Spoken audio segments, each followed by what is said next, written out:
चलिए ध्यान दिया जाए। आप लोगों में आदर्श बच्चे हैं? सॉल्यूशन केस में कहता है कि no solution is ideal solution. Solution में कहता है कि ऐसा कोई सॉल्यूशन नहीं होता है जो आइडियल हो कंप्लीटली। बात समझ में आ रहा है? ठीक है।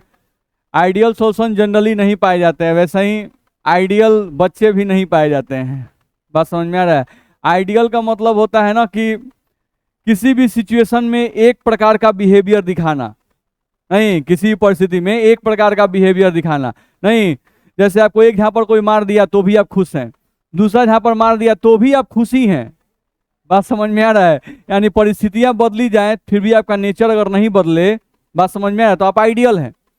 बात समझ में आ रहा है? देखते हैं, बोलता है फॉलो राउल्स लॉ, नहीं यानी कि जो अपने गार्जियन का एक एक बात मानता हो, नहीं अपने टीचर्स का, अपने गार्जियन का, अपने माता पिता का, सबका एक एक बात मानता हो, क्या है? आइडियल है। बात समझ में आ रहा है? ठीक है। लेकिन ऐसा पॉसिबल है आप लोगों के साथ? हाँ सर। हाँ, आइडियल का मतलब होता है ना जो लॉ का पालन करे। बात समझ आ रहा है? और जो बदमाशी कर रहा है वो तो हमेशा लॉ तोड़ रहा है। नहीं, तो जो लॉ तोड़ता है वो तो हाईली नॉन आइडियल है। बात समझ में आ रहा है ना?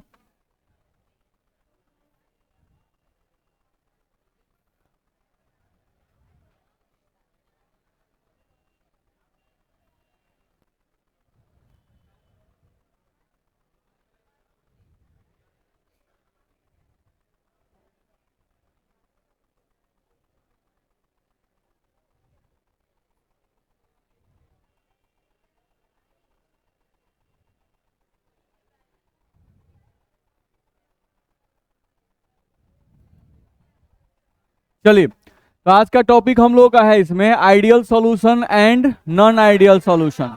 ठीक है। तो थोड़ा बहुत तो हम बताए थे, आइडियल सॉल्यूशन का मतलब आदर्श विलयन और नॉन आइडियल सॉल्यूशन का मतलब अनादर्श विलयन, ये बताए थे। हम ये भी कहे थे कि आइडियल सॉल्यूशन वैसे विलयन होते हैं जो राउल्ट के नियम का पालन करते हैं, बताया गया था ना। नॉन आइडियल विलयन यानी अनादर्श विलयन ऐसे विलयन होते हैं जो राउल्ट के नियम का पालन नहीं करते हैं, ऐसा बोला गया था। हम इस बात को ऐसे भी कहे थे, आदर्श विलयन का मतलब होता है वैसे विलयन जिनका वाष्प दाब, ऐसे विलयन जिनका वाष्प दाब राउल्ट के फॉर्मूला के द्वारा निकाला जा सके, नहीं अर्थात एक्सपेरिमेंटल मान और कैलकुलेटेड मान सेम आ जाए, तो हम लोग कहते हैं क्या कि वैसा विलयन आदर्श विलयन कहलाता है। और यदि कोई विलयन आपको दिया हुआ है और उस विलयन केस में एक्सपेरिमेंटल मान और कैलकुलेटेड मान मैच नहीं कर रहा है, यानी उस विलयन का एक्सपेरिमेंटल मान, उस विलयन के वाष्प दाब का एक्सपेरिमेंटल मान कुछ और आ गया और कैलकुलेटेड मान कुछ और आ गया, बात समझ में आ रहा है? तो उस केस में वह विलयन जो होगा, उस विलयन को हम लोग क्या कहेंगे? नॉन आइडियल सॉल्यूशन यानी अनादर्श विलयन। यही हम लोग को बताया गया था, बड़ा सिंपल है। ठीक, चलिए देखा जाए। तो देखा जाए, लिखा हुआ है राउल्ट के नियम के आधार पर द्रव्य द्रव्य विलयन को दो भागों में बांटा गया है। नहीं, कौन सा विलयन है बाबू, ध्यान से देखना है।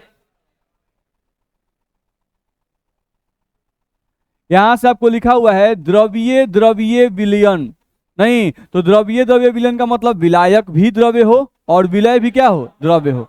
नहीं, तो द्रव्य द्रव्य विलयन को दो भागों में बांटा गया है, ध्यान रखना, यहां पर विलायक भी द्रव्य और विलय भी द्रव्य, ऐसे विलयन को दो भागों में बांटा गया है, आइडियल सॉल्यूशन और नॉन आइडियल सॉल्यूशन। ठीक है। अब यहां से आइडियल सॉल्यूशन के बारे में बताने का शुरू किया है। ठीक है।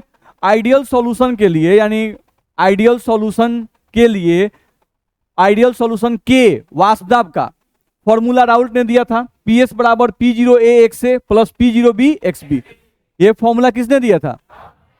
राउल्ट ने दिया था, लिखा भी हुआ है। आंशिक वाष्प दाब निकालने के लिए यह फॉर्मूला राउल्ट के द्वारा दिया गया था, दिक्कत है, यह फॉर्मूला किसके द्वारा दिया गया था? राउल्ट के द्वारा दिया गया था ये फॉर्मूला। नहीं, चलो, वैसे विलयन जिनका वाष्प दाब इस सूत्र के द्वारा निकाला जा सकता है उन्हीं विलयन को आदर्श विलयन कहा गया।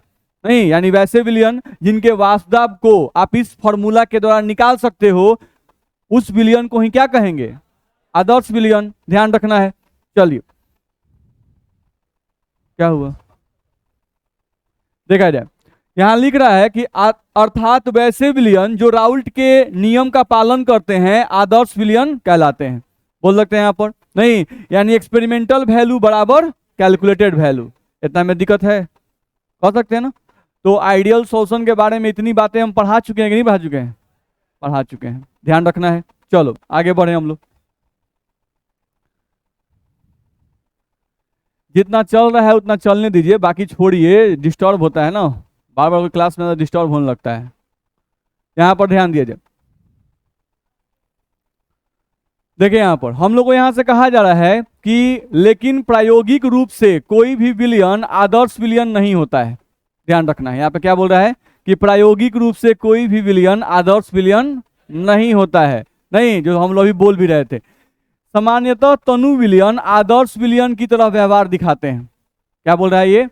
सामान्यतः जो तनु विलयन होते हैं ये आदर्श विलयन की तरह व्यवहार दिखाते हैं। समझा जाए थोड़ा इस बात को, देखो तो जैसे अगर हम यहां एक बर्तन लिए, अब इस बर्तन में आप लेना चाहते हैं तनु विलयन, तनु विलयन, तो ये बताओ तनु विलयन किसे कहते हैं जी? विलायक के सापेक्ष में विलय की मात्रा नगण्य हो। नहीं, तो विलायक के सापेक्ष में विलय की मात्रा नगण्य हो, हम यहां लिख रहे हैं। तनु विलयन का मतलब होता है कि विलायक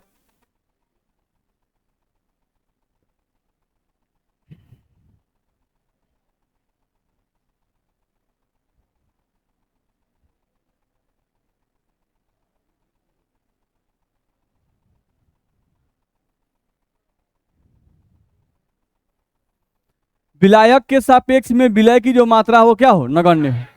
ध्यान रखना है। या इसी बात को ऐसे कहें कि तनु विलयन में मुख्यतः जो है वो विलायक ही रहता है। नहीं, तनु विलयन में मुख्यतः विलायक के ही कण उपस्थित रहते हैं। यानी कि अगर मान लो विलायक आपका ए है तो इस विलयन में ए ए ए ए ज्यादातर ही नहीं पाया जाएगा, एक ही प्रकार के कण, कहीं थोड़ा सा विलय दिखाई देगा। नहीं, तो यहाँ पर ए जो है वो विलायक है और बी क्या है? विलय है। तो ए के कणों की संख्या सिर्फ दिखाई दे रही है, बी के कणों की संख्या बहुत कम दिखाई दे रही है। नहीं, तो ऐसा विलयन क्या कहलाता है?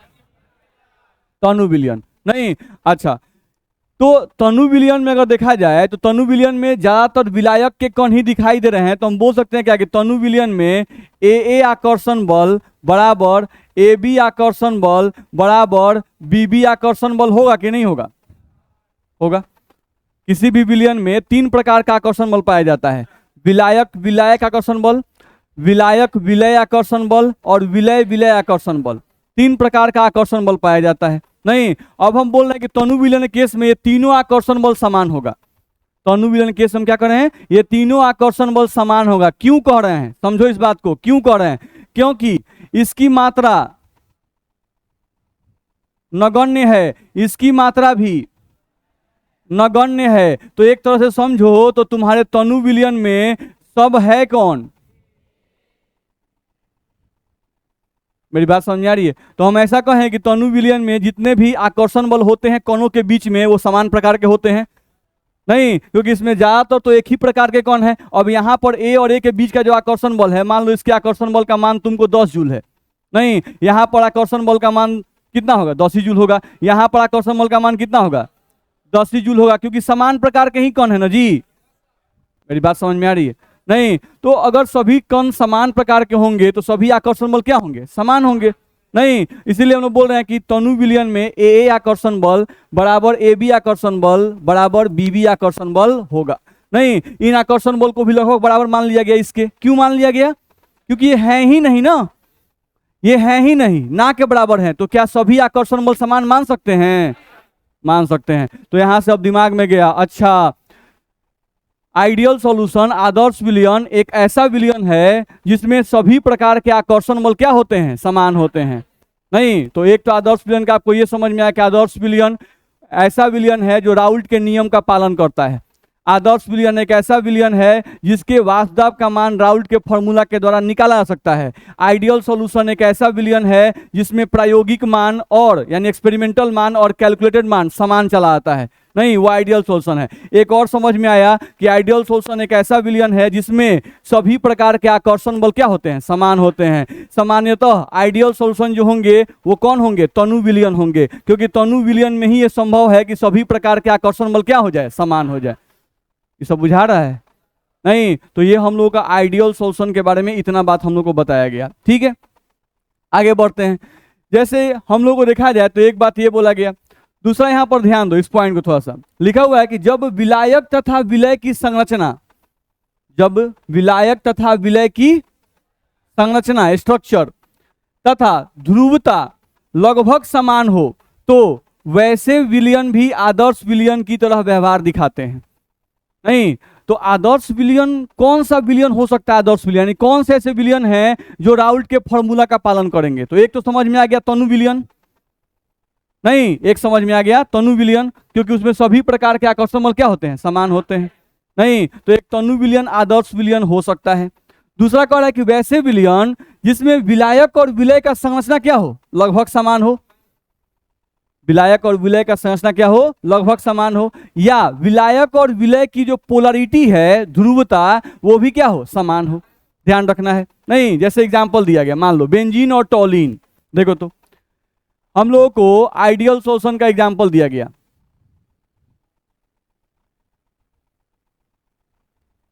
आइडियल सॉल्यूशन तुमको एग्जांपल लिखा हुआ है एक बेंजीन एंड टॉलिन,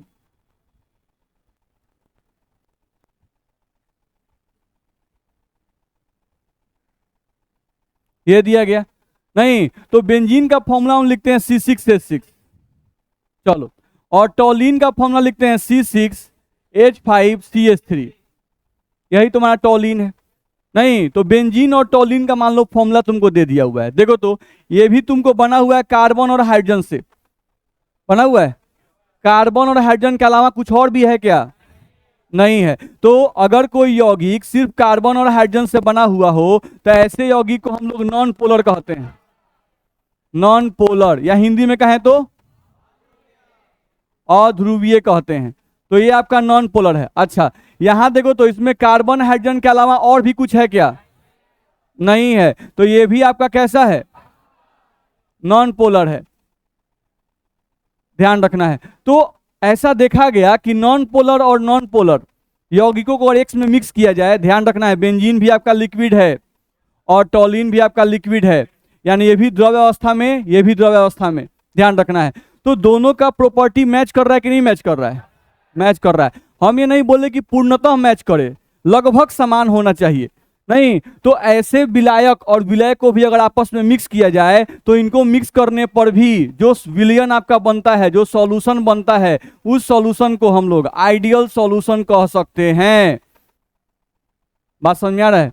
नहीं याद रहे, जनरली आइडियल सॉल्यूशन में ध्यान रखना है कि आइडियल सॉल्यूशन में ज्यादातर आपको दिखाई देगा नॉन पोलर और प्लस नॉन पोलर, यानी नॉन पोलर और नॉन पोलर रहेंगे तभी जनरली आपका आइडियल सॉल्यूशन बनेगा।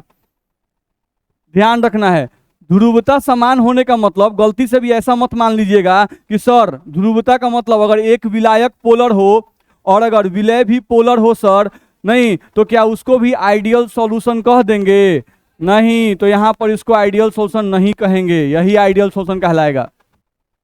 ध्यान रखिएगा, कारण है, कारण आगे समझ में आ जाएगा। ठीक है, तो हम लोग को समझ में आया कि चलो भाई वैसे विलयन जो राउल्ट के नियम का पालन करते हैं उन्हें आइडियल सॉल्यूशन कहते हैं। अब ज्यादातर विलयन आइडियल नहीं होते हैं, ज्यादातर विलयन जो होते हैं वो आइडियल नहीं होते हैं। ठीक है, जनरली कौन से विलयन आइडियल होंगे, तो पहला कहा गया तनु विलयन। नहीं तो तनु विलयन का मतलब वैसे विलयन जिसमें विलायक के सापेक्ष में विलय की मात्रा नगण्य हो, ऐसे विलयन हम लोगों का देखा जाए तो आइडियल विलयन की तरह बिहेवियर दिखाते हैं। ठीक है, दूसरा हम लोग कहा गया कि एक ऐसा विलयन जिसमें विलायक और विलय का स्ट्रक्चर लगभग समान हो या उनकी ध्रुवता लगभग समान हो। नहीं तो ऐसे विलयन जो होते हैं ये भी आइडियल सॉल्यूशन का निर्माण करते हैं। दिक्कत है? ठीक है, चलो अब एक दिमाग में क्वेश्चन आता है यहां पर कि आइडियल सॉल्यूशन के लिए सर आप बोल रहे हैं नहीं कि तनु विलियन आइडियल सॉल्यूशन की तरह बिहेवियर दिखाएगा, नहीं ऐसा बोला जा रहा है। तो समझते हैं इस बात को। सर बोल रहे हैं कि तनु विलियन बराबर आदर्श विलियन।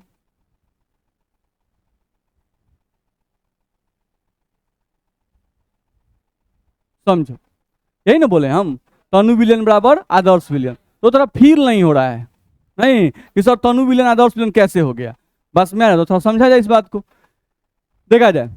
हम लोग तनु विलियन के लिए बोल रहे थे तो थोड़ा समझो तो।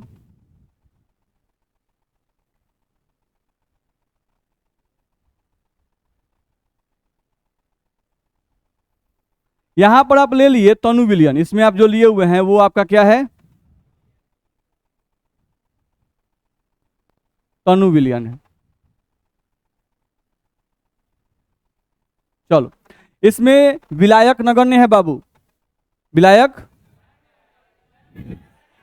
विलय नगण्य है, नहीं विलायक है, विलय क्या है, नगण्य है। ठीक है, अब चलो यहां पर यानी हम मान लेते हैं कि कौन सा आकर्षण बल है, ए आकर्षण बल है। ठीक है, अब हम मान लेते हैं कि इस बॉन्ड को तोड़ने में, इस बॉन्ड को तोड़ने में ध्यान समझो, एनर्जी लगा 10 जूल। कितना लग रहा है, 10 जूल। ठीक है, अब तुम इसको 10 जूल एनर्जी सप्लाई किए बाबू, कितना सप्लाई किए, 10 जूल तुम एनर्जी को सप्लाई किए, तो ये वेपर बनने लगेगा क्योंकि बॉन्ड तोड़ने में 10 जूल चाहिए, नहीं, और आप 10 जूल एनर्जी सप्लाई करने लगे, नहीं, तो जैसे ही आप एनर्जी यहां पर 10 जूल सप्लाई कीजिएगा, यहां पर ए और ए के बीच का बॉन्ड टूटेगा और ये वेपर में बदलना शुरू कर देगा। तो ये वेपर में बदलने लगा। अब ये वेपर जाकर इस स्केल पे प्रेशर लगाएगा, नहीं, ये स्केल आपका उठ के मान लिया यहां पर चला गया, तो यहां से जो आपका एक्सपेरिमेंटल वैल्यू आया, experimental value of vapour pressure आया, नहीं, उसको आप देखें तो मान लो 0 1 2 3, कितना आ गया भाई, 3 ATM, ये आ गया। ठीक है, अब राउल्ट साहब भी मानते थे, राउल्ट साहब भी मानते थे क्या कि किसी भी विलियन में, ध्यान रखना राउल्ट के अनुसार अगर देखा जाए,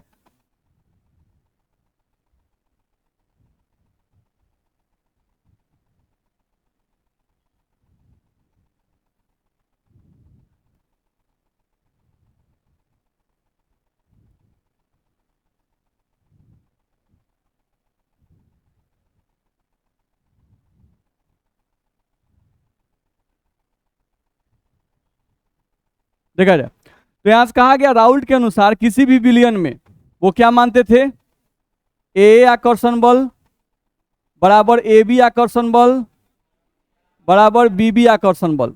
ठीक है, यानी उनके अनुसार अगर इस बॉन्ड को तोड़ने में 10 जूल ऊर्जा लग रहा है तो इस बॉन्ड को भी तोड़ने में 10 जूल ऊर्जा, और इस बॉन्ड को भी तोड़ने में 10 जूल ऊर्जा लग रहा है उनके अनुसार। नहीं, राहुल साहब क्या बोल रहे हैं कि तीनों आकर्षण बल, किसी भी विलियन में तीनों आकर्षण बल समान होता है। ठीक है, ये राउल्ट के अनुसार है कि तीनों आकर्षण बल क्या होता है, समान होता है, यानी उनके अनुसार ए आकर्षण बल को तोड़ने में भी 10 जूल, ए बी आकर्षण को भी तोड़ने में 10 जूल, और बी बी आकर्षण को तोड़ने में भी 10 जूल।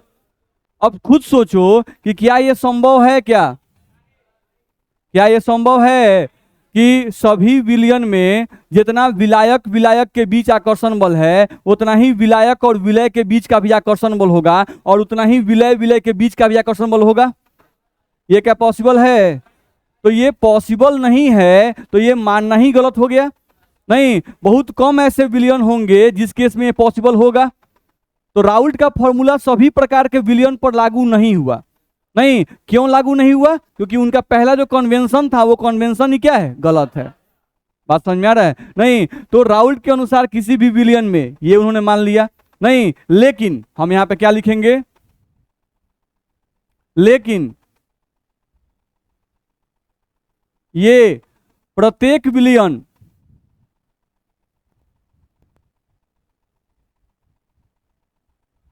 के लिए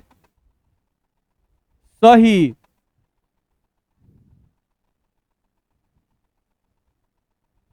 नहीं है। बोलो, क्या प्रत्येक विलियन के लिए बात सही होगी? नहीं। आप ही दोस्ती अगर कर रहे हैं तो आपके मान लीजिए 10 फ्रेंड है, तो क्या सभी 10 फ्रेंड के साथ आपका दोस्ती एकदम बराबर पक्का है? नहीं है भाई। बात समझ में आ रहा है ना? आपको किसी के साथ दोस्ती बहुत गहरा है, किसी के साथ दोस्ती जो है कमजोर है। बात समझ में आ रहा है? तो वो डिपेंड करता है। तो सेम वही है, क्या कोई भी विलायक ले लें उसमें विलय डाल दें, नहीं तो सारा आकर्षण बल समाने आएगा हर एक विलियन में? पॉसिबल है नहीं। तो यहां से आया राउल्ट के अनुसार किसी भी विलियन में तीनों आकर्षण बल क्या होते हैं? समान होते हैं। लेकिन ये प्रत्येक विलियन के लिए सही नहीं है। इसीलिए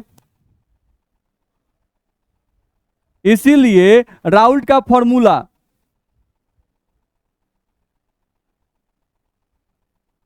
राउल्ट का फॉर्मूला सभी विलियन पर लागू नहीं हुआ।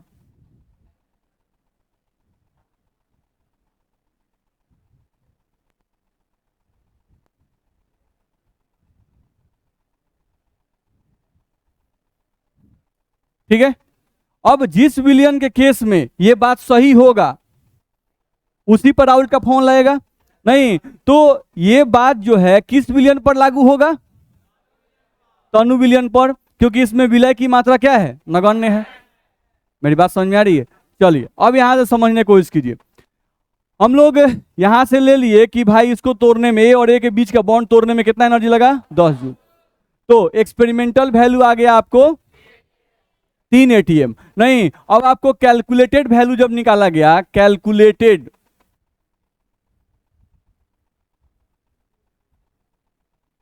वैल्यू निकाला गया, तो कैलकुलेटेड वैल्यू का मतलब पीएस बराबर फॉर्मूला लगाया गया, P0A एक्स ए प्लस P0B एक्स बी, ये फॉर्मूला लगाया गया। और इस फॉर्मूला के आधार पर पीएस का जब मान निकाला गया तो वो वैल्यू भी आ गया 3 एटीएम। वो वैल्यू भी कितना आ गया? 3 एटीएम। नहीं तो ये वैल्यू भी आपको 3 एटीएम आ गया, और एक्सपेरिमेंटल वैल्यू भी कितना आ गया? 3 एटीएम। तो दोनों वैल्यू सेम क्यों आ गया? सोचो, दोनों भी वैल्यू सेम इसलिए आ गया क्योंकि तीनों आकर्षण बल क्या माना गया है? समान माना गया है। थोड़ा सा आप चेंज करो कंडीशन को, यहां पर कंडीशन चेंज करो, ध्यान से देखो।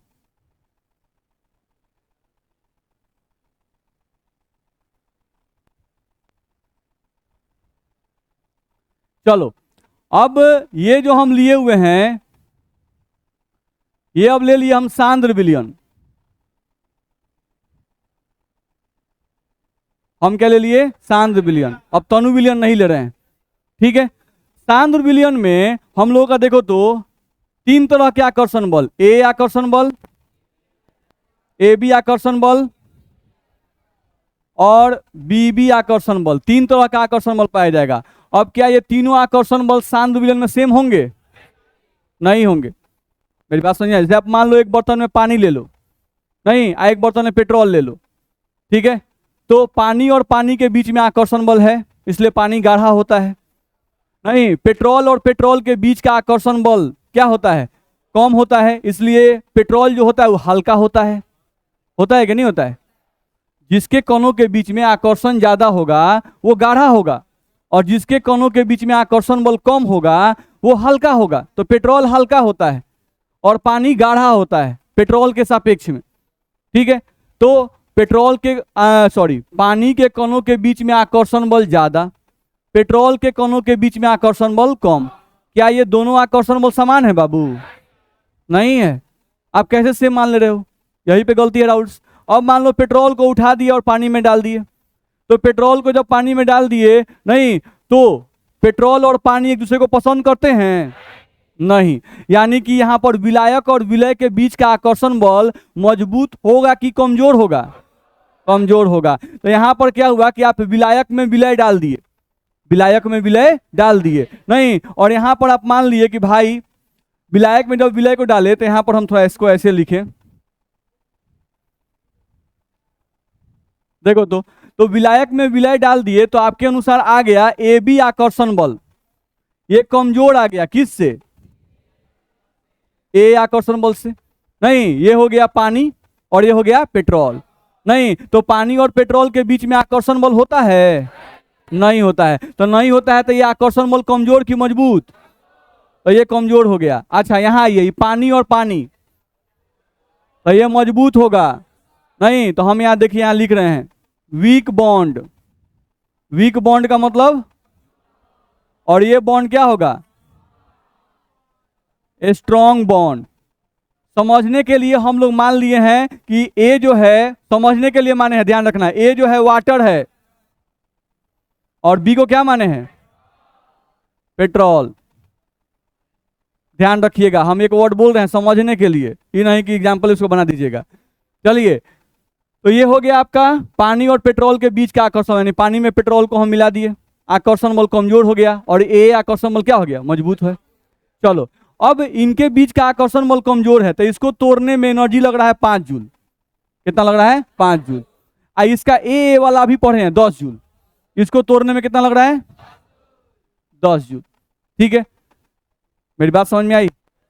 अब आप यहां पर पानी और पेट्रोल को मिक्स कर दिए हैं, तो इसमें ज्यादातर आकर्षण बल कौन सा होगा? ए बी आकर्षण बल, क्योंकि विलायक और विलय दोनों मिला हुआ है। नहीं, और विलयन कौन सा है? सांद्र विलयन। यहां पर विलय की मात्रा आप कम नहीं रखे हैं, नहीं, तो यहां पर ए और बी जो हैं वही ज्यादातर दिखाई देंगे। ए बी आपको पूरा दिखाई देगा। बात समझ में आ रही है?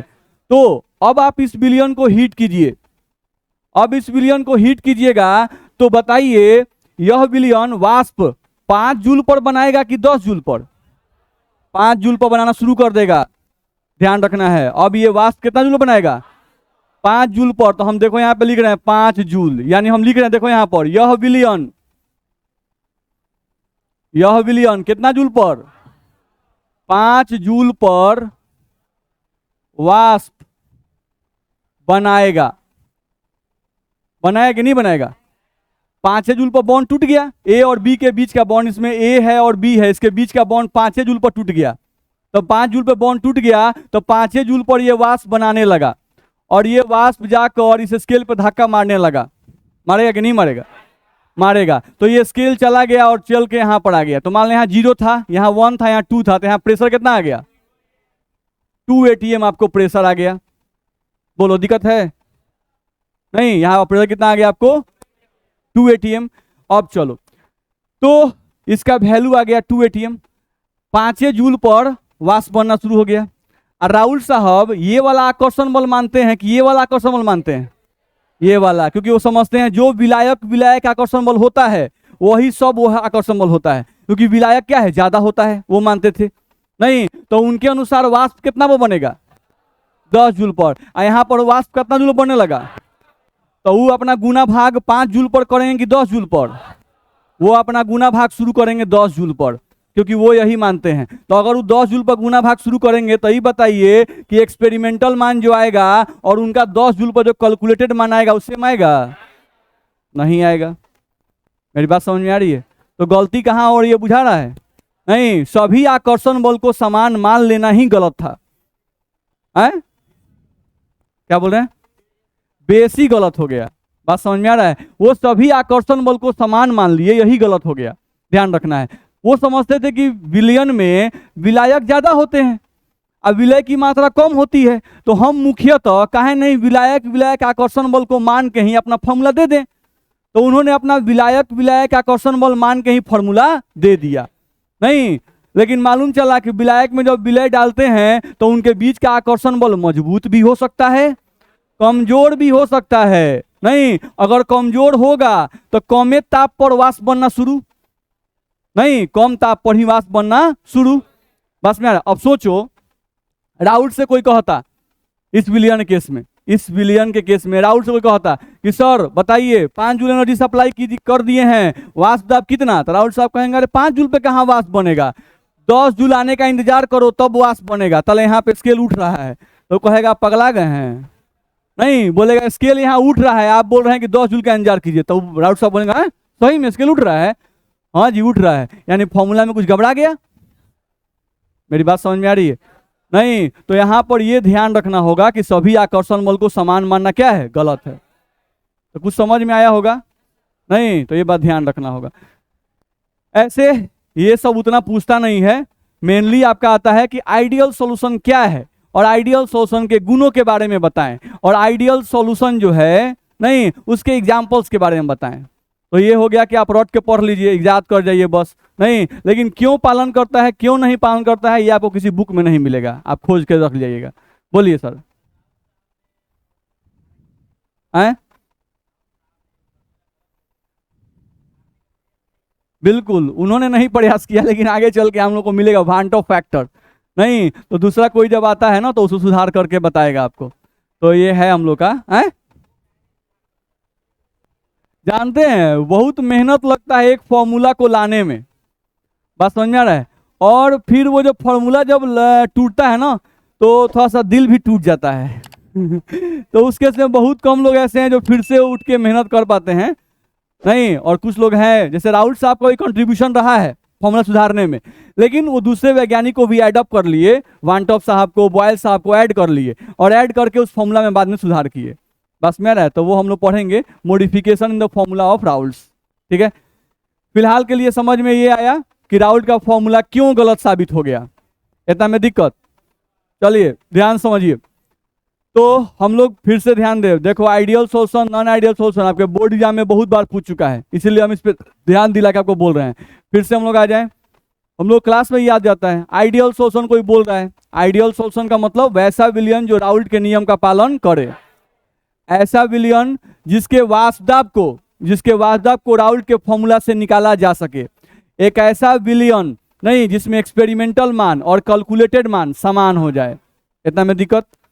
अगले पॉइंट पर, कौन सा विलयन राउल्ट्स विलयन कहलाएगा? तनु विलयन। ऐसा विलयन नहीं जो तनु हो, तनु विलयन ही तनु विलयन को ही आदर्श विलयन कहते हैं, ये बात ध्यान रखना है। तनु विलयन के केस में ए आकर्षण बल, ए बी आकर्षण बल और बी बी आकर्षण बल समान होता है। राउल्ट ने भी यही मानकर अपना सूत्र दिया था, जबकि सभी विलयन के केस में यह कहना क्या है?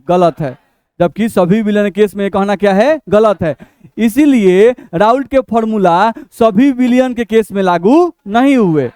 इतना में दिक्कत नहीं। फिर हम लोग को यहां से बताया गया, दूसरा पॉइंट क्या बताया गया कि तनु विलयन तो आदर्श विलयन हो ही सकते हैं, साथ साथ वैसे विलयन को भी देखा गया जो जिनके विलायक और विलय की संरचना लगभग समान हो, नहीं, या विलायक और विलय की ध्रुवता पोलरिटी लगभग समान हो, तो वैसे विलयन जो होते हैं वो भी आदर्श विलयन की तरह व्यवहार दिखाते हैं। नहीं, अब उनका एग्जाम्पल दिया गया जैसे बेंजीन और टोलिन, हेक्सेन और हेप्टेन। आप देख लो, जैसे हम लोग यहां से बात कर रहे हैं, समझो हेक्सेन और हेप्टेन का ही बात कर रहे हैं, हेक्सेन प्लस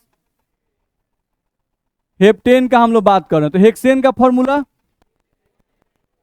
और हेप्टेन का फॉर्मूला यही होता है। ये भी कार्बन हाइड्रोजन से बना हुआ है बाबू, ये भी कार्बन हाइड्रोजन से बना हुआ है, तो ये भी आपका नॉन पोलर, और ये भी क्या है? Non polar.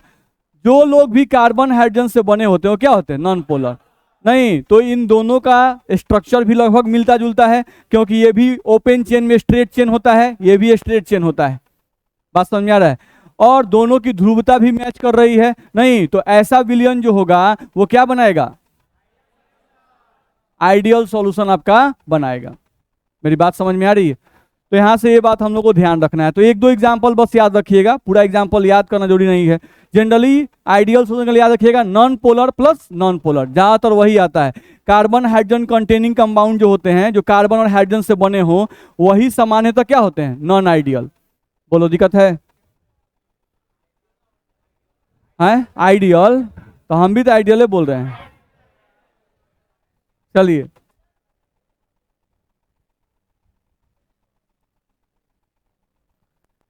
अगले पॉइंट पे आ जाएं। ये बोल रहा है कि एक आदर्श विलयन निम्नलिखित शर्तों का पालन करता है। एक आदर्श विलयन जो होता है वो निम्नलिखित शर्तों का पालन करता है। देख लीजिए भाई, अब ये सब शर्त आप लोग पालन नहीं करते हैं। नहीं, देखा जाए, विलायक में विलय को मिलाने पर नेट आयतन में कोई बदलाव नहीं आता है। समझिए इस बात का मतलब, जैसे हम 500 मिलीलीटर हेक्सेन ले लिए, C6H14 क्या है? हेक्सेन, और प्लस में 500 मिलीलीटर हम यहां हेप्टेन ले लिए, S16 ये ले लिए। नहीं तो यहां से देखो कि टोटल वॉल्यूम जो आएगा वो कितना आएगा, आएगा कि नहीं आएगा? 500 मिलीलीटर प्लस 500 मिलीलीटर 1000 मिलीलीटर आएगा। नहीं तो राहुल साहब कहते हैं कि एकदम ऐसा ही होता है भाई, 500 अगर आप विलायक ले लीजिए और 500 विलय ले लीजिए, नहीं तो जो आपका टोटल वॉल्यूम आएगा वो कितना आएगा, 1000। अब चलो ये जो है यहां पर आप देखा जाए तो यहां पर आप वॉल्यूम निकालिए, तो इधर साइड जो वॉल्यूम है वो कितना है, नहीं या इसको मैं से कहें इनिशियल वॉल्यूम, शुरुआती वॉल्यूम इधर कितना है 1000। आप एक बर्तन में 500 लिए थे, एक बर्तन में 500 लिए थे, तो वो पूछे कि शुरुआती कितना वॉल्यूम लिए टोटल 1000, और दोनों को मिलाने के बाद वॉल्यूम कितना आ गया, ये हो गया 1000, ये क्या हो गया फाइनल वॉल्यूम। चलिए अब यहां से निकालना है बाबू, ध्यान रखो, चेंज इन वॉल्यूम। क्या निकालना है, चेंज इन वॉल्यूम। तो चेंज इन वॉल्यूम का मतलब डेल्टा V का मान निकालना है मिक्स करने के बाद। तो फाइनल माइनस इनिशियल, तो 1000 माइनस 1000 बराबर वैल्यू क्या आ गया। तो राहुल साहब यही कह रहे हैं कि अगर 500 मिलीलीटर विलायक ले लीजिए और 500 मिलीलीटर विलय ले लीजिए, नहीं तो आपका जो नेट वॉल्यूम आएगा वो 1000 मिलीलीटर आएगा। नहीं अब ज्यादातर बच्चों को लगता है नहीं कि सर एकदम ठीक तो है, 500 प्लस 500 1000, इसमें गलती कहाँ है। नहीं जबरदस्ती के राहुल साहब वो गलती कहे जा रहे हैं, समझिए इस बात को। विलायक में विलय को मिलाते हैं। अभी आप देखिए नहीं कि एक बर्तन में पानी था, पानी के कणों के बीच में आकर्षण बल ज्यादा। अच्छा आकर्षण बल ज्यादा यानी कण जो होंगे वो ज्यादा नजदीक होंगे। नहीं पेट्रोल एक बर्तन में लिए, उसके कणों के बीच में आकर्षण बल कम, आकर्षण बल कम, इसका मतलब जो कण होंगे वो थोड़ा फैले रहेंगे, नहीं उतना पसंद नहीं करते एक दूसरे को, तो क्या होंगे थोड़ा फैले रहेंगे।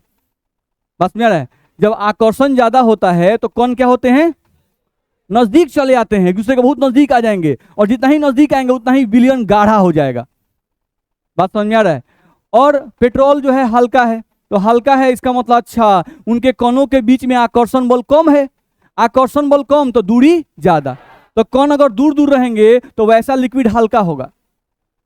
बात समझ में आ रहा है, ठीक है। आप पानी का एक ड्रॉप उठाइएगा तो एक ड्रॉप में हो सकता है कि 1,00,000 कण आ गया। आप पेट्रोल का एक ड्रॉप उठाइएगा तो हो सकता है कि उसमें 10,000 कण आया। नहीं तो एक ड्रॉप दोनों का उठाए, नहीं इसमें 1,00,000 कण आ गया, यानी कि सब एक दूसरे सटा हुआ है, एक को उठाइएगा तो सब शॉर्ट शॉर्ट कर निकल जाएगा। बस समझ में आ रहा है, आकर्षण ज्यादा है, ठीक है। पेट्रोल कणों के बीच में आकर्षण बल कम था। अब पानी और पेट्रोल को मिला दिए, तो पानी और पेट्रोल को मिला दिए तो अब एक नया आकर्षण बल बनेगा, विलायक और विलय का आकर्षण बल। नहीं अब विलायक में विलय को डाल दिए, यानी पानी में पेट्रोल को डाल दिए, तो क्या पानी और पेट्रोल एक दूसरे को पसंद करते हैं, नहीं। तो पसंद नहीं करते हैं तो पानी हेने मुंह घुमा लेगा, अब पेट्रोल हेने मुंह घुमा लेगा, नहीं दोनों एक दूसरे को देख के दूरे भागेगा, अरे यार कहाँ से तुम आ गया बिना मतलब का। नहीं दोनों एक दूसरे को देखकर नजदीक सट जाएंगे कि दूर भागेंगे, दूर भागेंगे। तो जब दूर भागेंगे तो उनके बीच का दूरी बढ़ जाएगा, जब बीच का दूरी बढ़ जाएगा तो आयतन भी बढ़ जाएगा, आयतन क्या होगा, बढ़ जाएगा। यानी 500 मिलीलीटर पानी ले लीजिए, 500 मिलीलीटर पेट्रोल ले लीजिए और दोनों को मिक्स कीजिए, तो नेट वॉल्यूम होना चाहिए था 1000, लेकिन जब एक्यूरेट मापा जाता है, नहीं इस पे स्केल लगा दीजिए बर्तन पर, यहां नहीं होता है कि बर्तन पे स्केल लगा रहता है, इसे मार्किंग किया रहता है, तो बर्तन पर जब मापा गया तो नेट वॉल्यूम कितना हो जाता है 1000, लेकिन पानी पेट्रोल से को पसंद नहीं करता है, नहीं तो क्या हो गया, थोड़ा फैल गया, तो थोड़ा फैल गया तो आयतन भाग गया, यानी 1000.2 आ गया या 1000.3 आ जाएगा, वॉल्यूम क्या हो गया, बढ़ गया। मेरी बात समझ में आ रही है। तो ये सब आकर्षण बल का खेल है, बात समझ में आ रहा है। अब मान लीजिए कि पानी है, नहीं और पानी में आप एक ऐसा कोई विलय डाल दीजिए, नहीं पानी में कोई आप ऐसा विलय डाल दीजिए, नहीं जैसे HCl को लिक्विड फॉर्म में करके डाल दीजिए, पानी ले लीजिए आप पानी में डाल दिए HCl, ठीक है। अब पानी और पानी के कणों के बीच का आकर्षण समझो, यहां पर ये देखो A और A का मतलब पानी और पानी, इनके कणों के बीच का आकर्षण बल हम मानते हैं 10 जूल, कितना है 10 जूल। चलो ये है बी और बी, विलायक और विलय के बीच का आकर्षण बल, ये जो है वो मान लेते हैं कि 12 जूल। कितना है 12 जूल। अब ए और बी को जब मिलाते हैं तो इनके बीच का आकर्षण बल हो गया 15 जूल।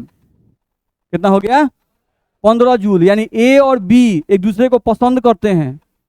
देखिए पहले ए और ए था तो आकर्षण बल 10 का था, ए में जब मिला दिए तो अब आकर्षण बल बढ़ा घट गया, बढ़ गया। यानी ए और बी एक दूसरे को पसंद करते हैं, तो जब पसंद करेगा तो नजदीक सट जाएगा, जब नजदीक सटेगा नहीं तो आयतन क्या होगा घट जाएगा, आयतन क्या होगा घट जाएगा। तो 500 में 500 मिलाइएगा तो नेट आयतन होना चाहिए था 1000, लेकिन हो जाएगा 999.7। बात समझ में आ रहा है, या 999.8, यानी जरूर 0.2 0.3 0.1 से आपका जो आयतन होगा वो क्या होगा घट जाएगा, अगर कणों के बीच का आकर्षण बल ज्यादा होगा तब। अगर आकर्षण बल कम होगा तो कण फैल जाएंगे, दिक्कत है।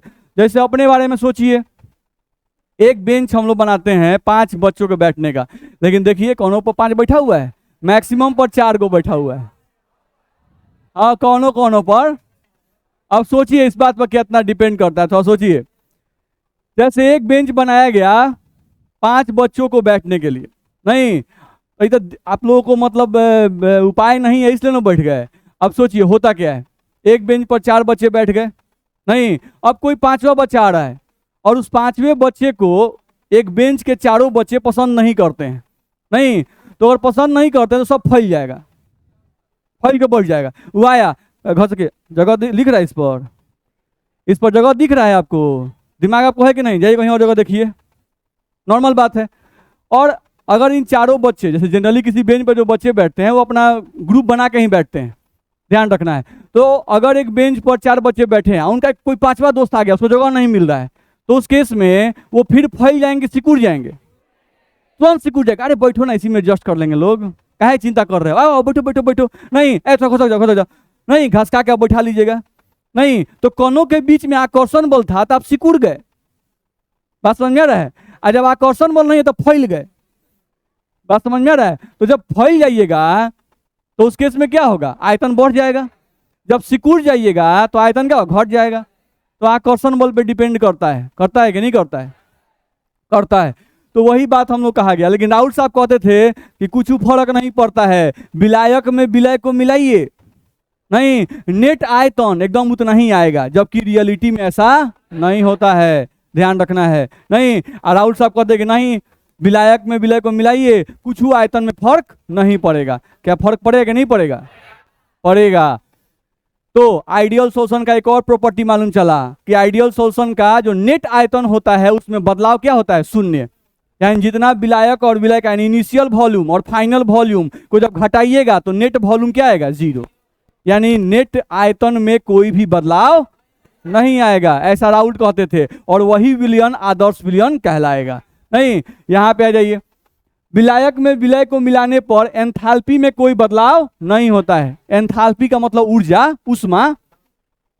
एंथैल्पी का मतलब क्या होता है, अरे लड़का कहने देख रहा है तुम, हम चश्मा काहे के लगाए हैं, बुझ रहा है। हमको बोर्ड पर जो है ना एकदम साफ साफ दिखता है बिना चश्मा के भी। ये चश्मा लगाए हैं ना कि हमको दूर तक का बच्चा दिखाई दे कौन कौन सी कर रहा है, बिहारा है। यहाँ पर ध्यान देना है, कोई भी बच्चा इधर उधर नहीं देखेगा, ध्यान रखना है, ठीक है। यहाँ पे कॉन्सेंट्रेट रहना है, समझ में आ रहा है तो भी, नहीं आ रहा है तो भी ध्यान रखना है। ये बात मेरे क्लास में हमेशा लागू रखिएगा, ठीक है। इधर उधर नहीं देखना है, मेरा कॉन्सेंट्रेशन भंग नहीं होना चाहिए, ध्यान रखना है, ठीक है। चलिए डेल्टा एच मिक्स का वैल्यू 0। डेल्टा एच मिक्स का वैल्यू 0 का मतलब ये कह रहे हैं क्या कि विलायक ले लो, विलय ले लो, विलायक में विलय को मिला दो। नहीं तो विलायक जो है उसके ताप में कोई भी बदलाव नहीं आएगा। नहीं यानी विलायक में विलय को मिलाइएगा तो यह प्रक्रिया ना ही उष्मा शोषी होगी ना ही उष्मा छेपी होगी, ध्यान रखना है। नहीं लेकिन क्या ऐसा होता है, पानी में चूना मिला दीजिए, पानी गर्म हो जाता है, पानी क्या होता है गर्म। नहीं पानी में चीनी को मिला दीजिए, पानी ठंडा हो जाता है, पहले के सापेक्ष में जरूर ठंडा हो जाएगा। हम ये नहीं बोल रहे हैं कि ताप में बहुत ज्यादा का बदलाव है, नहीं, लेकिन माइन्यूट बदलाव भी आता है। आइए कहते हैं कि थोड़ा भी बदलाव नहीं आएगा, नहीं, यानी कि इनिशियली जो ताप था विलायक का, विलय मिलाने के बाद भी विलयन का ताप वही रहेगा। नहीं, यानी आप यहां पर ले लिए विलायक, यहां पर ले लिए विलय, नहीं, और इनसे मिलाकर क्या बना, विलयन। अब इनका इनिशियल ताप आप मेजर कर दिए, इनिशियल ताप या इनिशियल उष्मा बोले, जहां ताप से अच्छा होगा, इनिशियल उष्मा, शुरुआती इसका उष्मा मेजर किए, और शुरुआती उष्मा का वैल्यू इसका भी आ गया 20 जूल, और विलयन का फाइनल उष्मा का वैल्यू भी उनके अनुसार कितना आ रहा है, 20 जूल। तो जब आप डेल्टा एच का मतलब हुआ, डेल्टा मतलब बदलाव, एच का मतलब उष्मा निकालिएगा, तो फाइनल माइनस इनिशियल वैल्यू क्या आएगा, 0। नहीं, तो राहुल साहब कहते हैं कि आदर्श विलयन ऐसे विलयन होते हैं जिनमें एंथैल्पी बदलाव भी क्या होता है, शून्य होता है। यानी विलायक में विलय को मिलाने पर एंथैल्पी में कोई भी बदलाव नहीं होता है। नहीं, तो क्या ये सब सही है, नहीं, ऐसा पॉसिबल नहीं है, जरूर कुछ ना कुछ बदलाव आता है, ध्यान रखना है। कोई प्रक्रिया या तो उष्मा शोषी होती है या कोई प्रक्रिया उष्मा छेपी होती है। बात समझ में आ रहा है ना? हाँ बोलिए, कुछ बोलना चाहते हैं, किसी को दिक्कत है इसमें है? अरे सभी विलयन केस में गलत नहीं है, तनु विलयन केस में सही है, और वैसे विलयन केस में सही है जिसमें विलायक और विलय की संरचना लगभग समान होती है और ध्रुवता भी समान होती है, जिनका एग्जाम्पल भी आपको हम दे दिए। नहीं, सब गलती कैसे पढ़ रहे हैं भाई? कुछ विलयन के केस में ये बातें सही हैं और कुछ विलयन के केस में बातें गलत हैं। बस समझ रहा है? सभी विलयन केस थोड़े गलत, सभी विलयन केस में गलत होंगे तो ये तो थ्योरी वहीं पे गलत हो जाता और उसके बारे में पढ़ते ही नहीं। मेरी बात समझ में आ रही है? ठीक है, तो इतना आप रिवाइज करके आइएगा, अगले क्लास में हम आगे बढ़ेंगे। हाँ बोलिए।